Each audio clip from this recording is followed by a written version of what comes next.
Yo, apa khabar semua student Cikgu Edu? Okey, hari ni kita nak pecut satu topik panas untuk SPM, bab 7, udara, dan kita akan settlekan dalam masa 3 minit je. Dah sedia? Jom kita mula.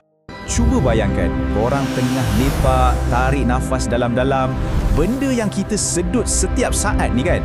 Pernah tak korang berhenti sekejap dan fikir, apa benda sebenarnya dalam udara ni?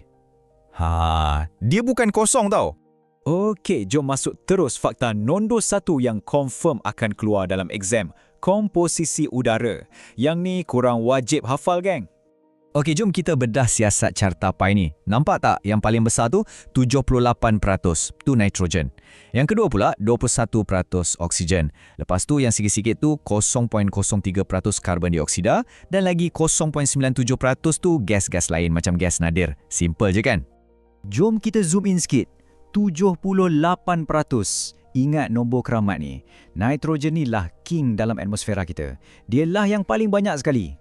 Next, kita ada 21% oksigen. Yang ni lah gas yang paling penting untuk kita hidup, untuk setiap nafas yang kita ambil.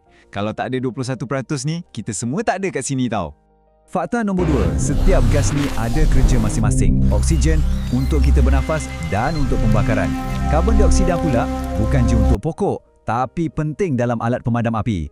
Nitrogen penting gila untuk buat baja bagi tanaman subur. Dan gas nadir macam neon tu, dialah yang buat lampu kat bilik korang menyala.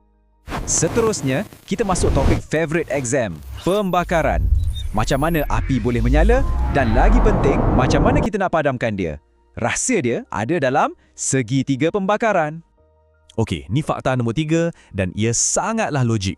Untuk wujudkan api, kita perlukan 3 benda je. Pertama, oksigen. Kedua, haba sebagai pencetus. Dan ketiga, bahan api. Contohnya macam kayu atau kertas. Bila 3-3 ni ada, boom, jadilah api. Dan inilah kunci dia. Konsep dia senang gila. Kalau kita nak padamkan api, kita cuma perlu curi atau hilangkan salah satu daripada 3 benda tadi. Sama ada kita tutup oksigen, sejukkan haba atau alihkan bahan api. Hilang satu je, terus game over untuk api tu. Fakta nombor 4. Lain jenis api, lain cara nak padamnya. Kalau api dari kayu, boleh guna air. Tapi, amaran keras, jangan sesekali guna air untuk padam api minyak. Nanti lagi teruk. Untuk api minyak atau gas, kita kena guna pemadam jenis busa, serbuk kering atau karbon dioksida. Ingat tu. Okey, sekarang kita dah sampai ke bahagian yang selalu buat student pening. Soalan cepu mas dia. Udara ni sebenarnya campuran ke sebatian? Jom kita settlekan benda ni sekali dan untuk selamanya.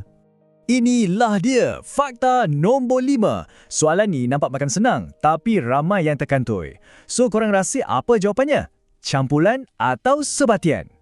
Sebelum tu kena faham beza dia dulu. Macam ni lah, campuran ni macam nasi campur. Kita boleh asingkan balik lauk-lauk dia secara fizikal dan rasa setiap lauk tu tak berubah pun. Sebatian pula macam kek. Bila dah bakar, tepung dengan gula dah jadi benda baru, dah tak boleh nak asingkan balik. Jadi jawapannya ialah udara ni campuran. Kenapa? Sebab dia macam nasi campur tadi. 1, kita boleh asingkan balik gas-gas dalam udara guna cara fizikal. 2, bila dah asingkan, oksigen tu tetap oksigen. Nitrogen tu tetap nitrogen. Sifat asal dia orang tak berubah. Senang kan? Okey, dah cover 5 fakta penting. Apa kata kita buat pop quiz sikit? Cikgu bagi 5 saat je tau. Dah sedia? Soalan 1. Gas mana yang paling banyak dalam udara? Adakah A, oksigen, B, karbon dioksida atau C, nitrogen? 5, 4, 3, 2, 1. Jawapannya ialah C, nitrogen. Dengan 78%, dialah juara dalam udara kita. Siapa jawab betul? Mantap!